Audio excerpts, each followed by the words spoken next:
Volume suatu benda atau sering juga disebut dengan isi atau kapasitas adalah besarnya ruangan yang dapat ditempati suatu benda. Ya, besarnya ruangan yang dapat ditempati suatu benda.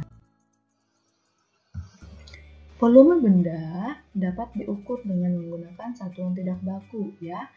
Boleh juga diukur dengan satuan tidak baku. Nah, hari ini kita akan belajar bagaimana mengukur atau menghitung atau menentukan volume dengan satuan tidak baku.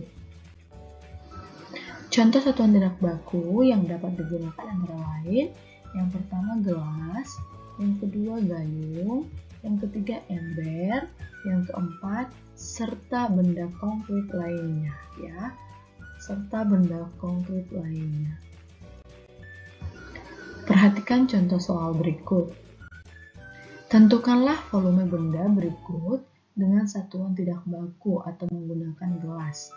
Nah, kita disuruh menentukan volume dari gayung, yang kedua kotak makan berukuran kecil, yang ketiga kotak makan berukuran besar. Nah, benda yang sudah Ibu persiapkan yaitu ada air, ada gelas, ada gayung, ada kotak makan berukuran besar, dan ada kotak makan berukuran kecil, ya. Nah, tadi kita sudah disuruh untuk menentukan dari volume, ya. Kita disuruh menentukan volume dari gayung, volume dari kotak makan berukuran kecil, dari kotak makan berukuran besar. Nanti kita akan sama-sama memperhatikan video, ya. Nah, anak-anak silahkan perhatikan video berikut. Nah, di sini Ibu sudah menyediakan benda-benda yang mau kita tentukan berapa volume. Nah, Ibu akan mengukur menggunakan satu gelas ini, ya. Kita akan lihat berapa volume dari benda-benda ini berdasarkan gelas ini dengan menggunakan air ini, ya. Nah, kita mulai dari menghitung volume satu benda ini atau gayung, ya. Jangan lupa setiap gelas ini harus diisi dengan penuh. 1, 2,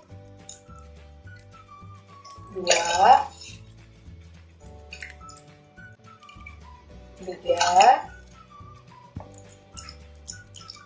4, 5, dan 6. Oke, jadi satu volume dari satu gayung ini sama dengan 6 kali gelas ini, ya. 6 kali gelas ini. Selanjutnya kita mau lihat berapa volume dari kotak makan kecil ini. Jangan lupa setiap gelas ini juga diisi dengan air yang penuh. 1, 2,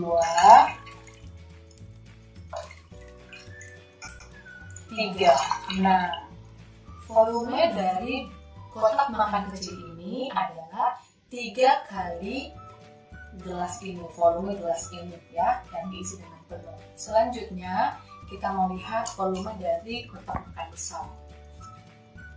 1 kali, ya, 2 kali, 3,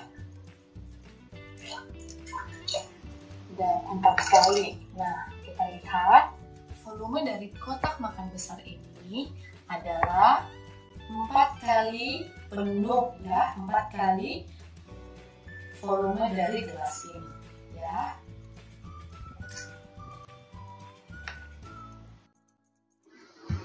Berdasarkan video tersebut, maka dapat diperoleh bahwa volume satu gayung, ya, yang sudah berisi ini, volume satu gayung yang sudah berisi ini sama dengan 6 kali volume dari gelas, ya.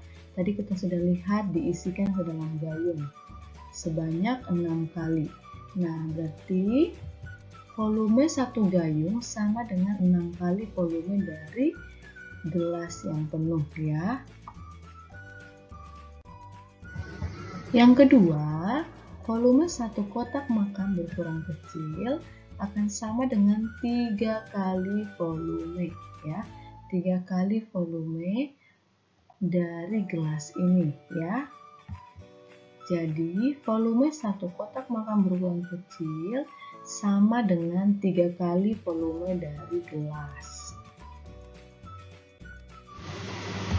Nah, selanjutnya yang ketiga, volume satu kotak makan berukuran besar akan sama dengan 4 kali volume dari gelas ini ya.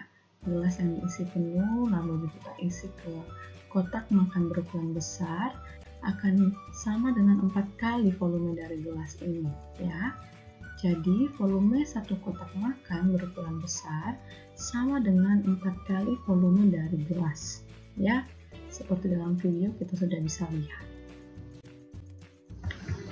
Nah, maka dapat disimpulkan bahwa volume dapat ditentukan dalam satuan tidak baku dengan menggunakan benda konkret.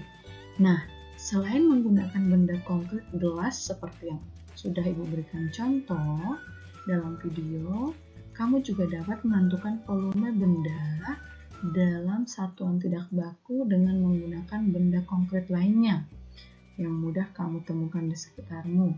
Bisa kamu ukur seperti sendok makan atau sendok sayur atau mangkok dan lain sebagainya ya.